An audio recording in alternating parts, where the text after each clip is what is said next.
right. Hello, everyone. My name is Jare Alexander, and I will be presenting my professional presentation to you guys.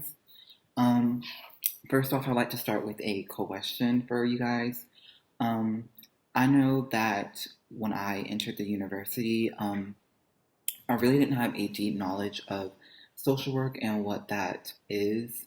But now that I've gotten my classes and I've taken a lot of them, my idea of social work has definitely broadened and expanded from what I originally thought it was coming into UNCP. So I was just wondering if you guys have changed your aspect of what social work is and what you're thinking of it as well. But on to the presentation, I am going to go over my outline of it. So first we have our process of professional identity.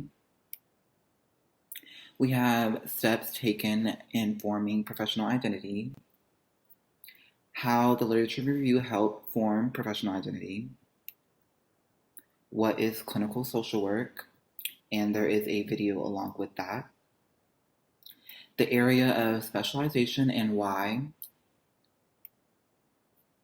my goals and aspirations in terms of social work, the course information I've learned from the duration of the semester,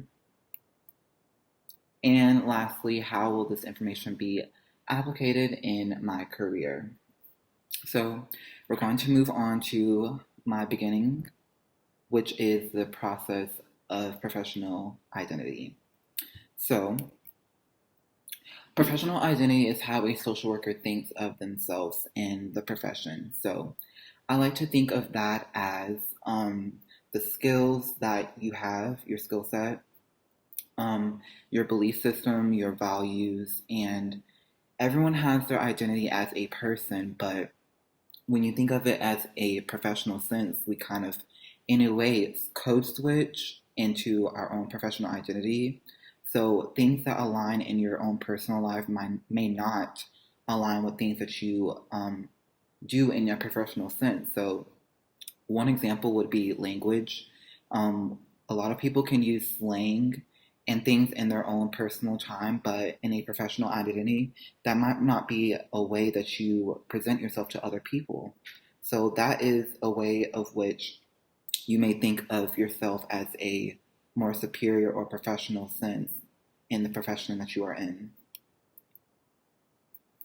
It also happens gradually throughout one's experience. So one thing that I learned in the semester was the different variations of socialization, which is pre-socialization, formal socialization, and after socialization.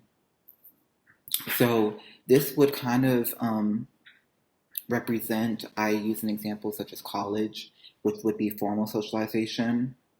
That is where I have learned so many things throughout college that I may have been expanded upon throughout pre-socialization. So things that I learned in my youth and things that I've learned throughout formal education. So it can change in one's environment. So an example would be, say, a social worker that works in a hospital setting. They would obviously identify themselves as a different professional identity as someone that works in school social work, because that is a totally different population that they work with, and it is a different environment that they are in.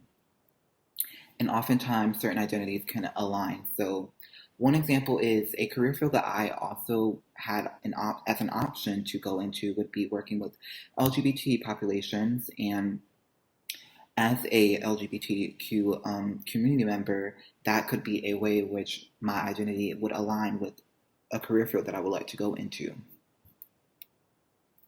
So next would be the steps taken in professional identity, values, some social work values, and then in ASW would be that align with me on a personal level would be social justice and dignity and human worth of the person, but that's just me personally, but there are more.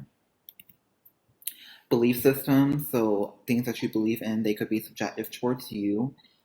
It's kind of broad to talk about a belief system because of so many things that people believe in, and it very varies to different persons. So my belief system might not be something that someone else believes in. Ethical choices. As social workers, we kind of really should believe in the same ethics because we are advocating for equal rights for people. So that in itself is an ethical choice of whether you choose to defend that choice and truly advocate for everyone to receive the same opportunities. That's an ethical choice. And behaviors are methods in furthering professional identity. So again, kind of with ethical choices, you can think of that in the same realm. The behaviors that you exhibit towards others, that can be an ethical choice, so they can kind of correlate with either of them. So regarding the literature review and professional identity, the development of a professional self is a requisite of social work education. So we develop on a continuous kind of spectrum.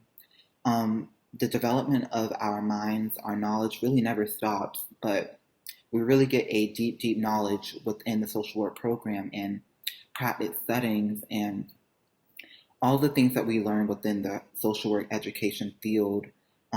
It gives us a deeper knowledge and it gives us a kind of guideline to where we are supposed to go as social workers. So that kind of training and the education is very, very important because, again, once that period of formal socialization is gone, they then get sent out to the workforce. So that information is very important. And if it wasn't competent enough, then it's really not preparing social workers to really deal with these populations. And a lot of those populations are vulnerable and need really good formal education. So in my literature review, I talked about LGBTQ problems and how in the sources that I would find, a lot of social work programs did not adequately enough prepare social workers to deal with LGBTQ problems. And a lot of reasons were because of that. Some of them that occurred would be biases towards individuals towards the LGBTQ community, and that would be a reason why. But there are other reasons as well. LGBTQ issues form through pre-socialization from self-identification through experiences, so that could be someone that identifies within the community. Social work students lack diverse perspective as a result of non-professional identity. So that could be that some students within the programs, they don't really have a mindset of kind of forming an opinion that, well, not an opinion, but an idea, an ideologically of how you advocate for different groups that you may not agree with in a sense, or you may not have the same belief system of, and formally advocating for those groups in the same way that you would advocate for other groups. And some social work students, from my research and my literature review, did not have that perspective. That could come from pre-socialization and the things that they learned throughout their youth. So what is clinical social work? Clinical social work is an area in social work that specializes in mental health and the prevention of its varying effects, and that comes from the NSAW. So clinical social work can deal with individuals. It can be on the micro level, and it can also be on the macro level. It differs from general practice, and they can work in various settings. And it also requires a master's degree from a accredited social work program. So me personally, clinical social work is the area that I would like to specialize in. It does need a master's degree. I would like to participate in the advanced standing program, which I've already researched. Clinical social work is a form of, it is a form of social work that I've always been interested in because mental health has always been a particular big interest of mine, and it also kind of came from pre-socialization in my experience. So here is a short video that you can watch when you view the presentation. It kind of has a detailed description of the clinical social work program. So my area of specialization would require a NSW and state licensure for clinical practice. Clinical social work providing counseling and mental health centers is where I would like to work, and I would like to advocate for those with mental illnesses. And personal factors for choosing mental health as a specialization would be a reason for me. In my childhood, I've had to deal with some individuals in my personal life that have had mental illness, and I really wouldn't know how to kind of interact with those individuals without not offending them. But with any group, you'd have to have some specialized knowledge with how to interact with that group, because you don't want to say the wrong thing and you always want to remain educated. So that was a personal factor in why clinical work is my area of specialization. So some goals and aspirations that I have for social work and my career path: become a clinical care worker in the next 3 to 4 years, get accepted to NC State for grad school, qualify for the advanced standing program, which I said previously, and work for the Department of Human and Health Services in Washington, D.C. as a mental health counselor for suicidal individuals. And also network with a larger pool of social workers and have more opportunities. So, like I said, the reason before about my reason for being a clinical care worker, NC State is a school that I've always had my eye on for a long time, and their grad school program for social work is really amazing, and I would really love to go there. And I've already started my research for it, so I'm very prepared. The DHHS program, I have a family member that works for the organization, and I have already kind of toured the organization and I fell in love with it. And I also have an internship for them coming up for the next year, which is really exciting. I did have it previously before COVID, but COVID kind of nixed those plans, so I still can look forward to it as well. So lastly, some course information and application in my career. I truly learned a lot about APA throughout this course and all the tedious process that it is, and there's so many details that you have to pay attention to, especially like italics and referencing and spacing and things like that. It can get really tedious.